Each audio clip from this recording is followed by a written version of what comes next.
The Stimson Center is a think tank that thinks about problems of international security. It was created at the very end of the Cold War when two defense intellectuals, Barry Bleckman and Michael Crapon, wanted to take a new approach to thinking about security and look for some innovative ways to manage the problems of nuclear weapons in particular.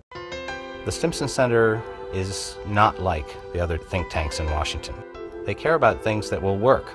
And so they try to offer up in a nonpartisan way the sorts of advice that will help the United States and other decision makers, as well as non-governmental players in the global environment, to use tools intelligently.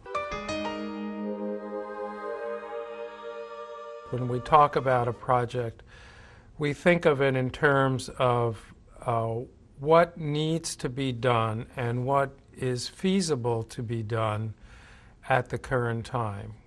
The Navy used to have a lot of nuclear weapons, and there was a lot of concern about these because they went all over the world and the controls were risky. But we did a report which described how widespread these weapons were and how they were increasingly obsolete. I think our ideas had some influence in swaying the Navy more and more against these weapons. And then in 1991, George Bush and Gorbachev decided that each unilaterally would get rid of their tactical nuclear weapons. And all our tactical naval nuclear weapons were taken off the ships. Over the years, we've really expanded our agenda and tried to adapt to the changing security environment and the changing menu of security topics that both Americans and like-minded people around the world are concerned about. So our work currently looks at not only the problem of reducing the threat of weapons of mass destruction, but also we look at institutions, how to improve the institutions that have responsibility for security problems.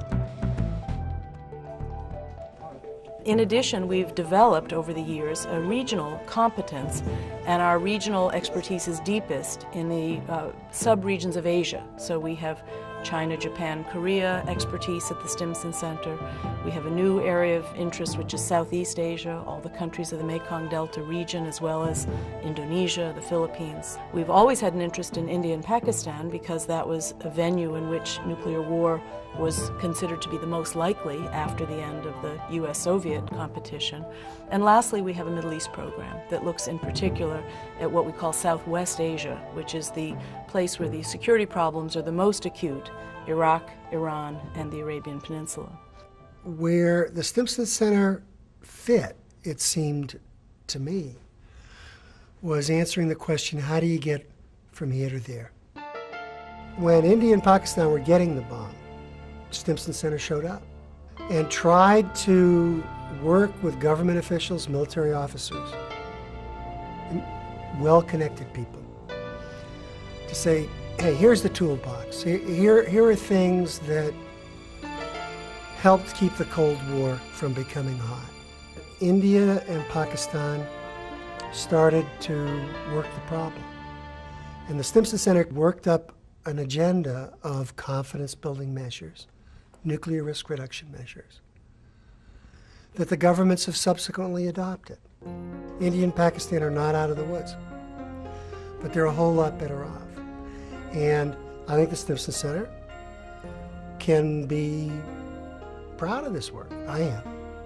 We don't know the answer when we start exploring a question. We know that there's a concern. We know that there's a need. And we look forward to the quality analysis that we can bring forward. And then we hope that we can express it openly to all who are willing to listen. And that's what we're doing on a range of issues. The Center reflects, I think, the ethos that Henry L. Stimson embodied as he served both Republican and Democratic presidents over several decades.